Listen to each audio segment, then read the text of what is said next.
Le siège du parti politique Réagir a servi de carte le dimanche 16 juillet 2023 devant le président de la plateforme Alternance 2023, François Ndongobian, et un quart des membres signataires pour prendre part à une déclaration de l'opposant déclaré à la présidence de la République de 2023, Bertrand Zibi Abégué.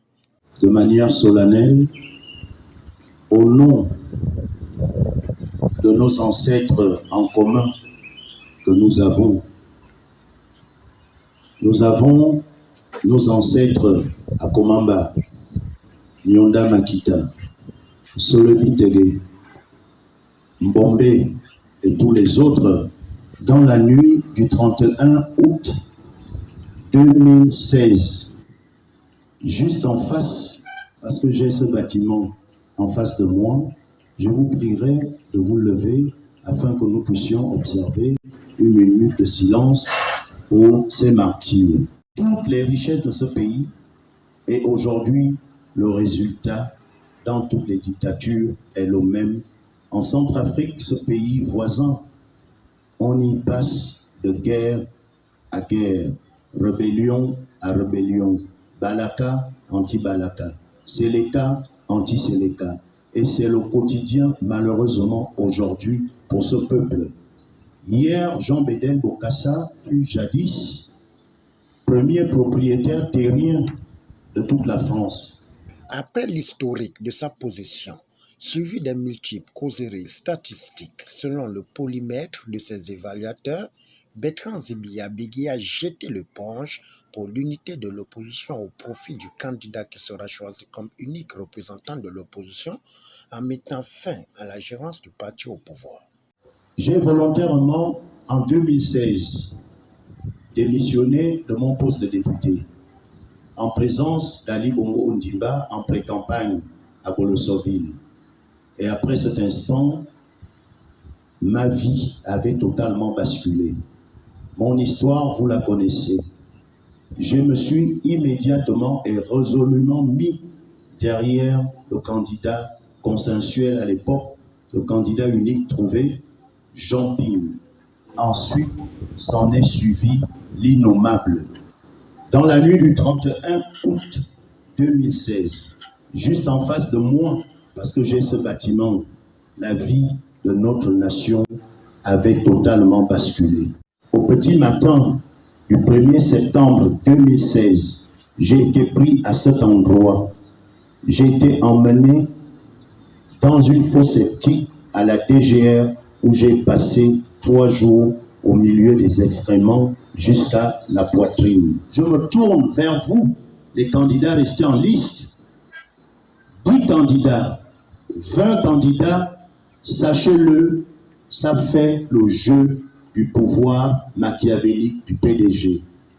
Mettons-nous résolument derrière une seule personne et que cette personne ait l'humilité de croire et qu'il sache que ce n'est pas parce qu'il est l'homme providentiel ou la femme providentielle, mais c'est simplement les mannes de nos ancêtres et notre Seigneur Jésus-Christ qui lui aura donné l'option que le peuple finira par traverser grâce à lui ce Jourdain.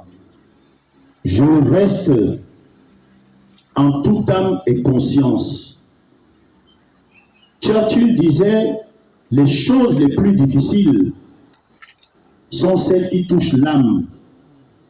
Je sais les pleurs qu'il y a dans les cœurs des Gabonais aujourd'hui. Je sais ce qui m'a été dit partout où je suis passé. J'ai fait en 2 mois plus de causeries que n'importe qui. Je suis allé au tréfonds du Grand Libreville, qui à lui seul a près de 70% des électeurs. J'ai été écouté et j'ai écouté les Gabonais et des Gabonaises. J'ai vu des gens qui m'ont dit, Bertrand Zibi, je ne parlais plus de politique, mais c'est à cause de toi que je vais m'enrôler. À ces personnes, je dis toute ma gratitude infinie. J'ai vu des gens qui se sont levés sans moyen aucun et nous avons fait ce que nous avons fait. À cette équipe, je vous dis, nous nous mettrons comme des soldats, vous derrière moi, résolument derrière celui que consensuellement, alternance 2023, il faut que je vous le précise également, parce que le candidat qui battra Ali Bongo Ondimba à plat couture sortira d'alternance 2023. C'est suite à la décision de Bertrand Zibia Bégui avant le choix du candidat unique de l'opposition que le président du RPM, Alexandre Barraud-Chambrier, a donné son sentiment. Faire œuvre de sacrifice une fois de plus pour la cause du Gabon, en retirant sa candidature au profit du candidat consensuel qui devrait être désigné pour représenter l'opposition. C'est un motif d'encouragement pour nous tous.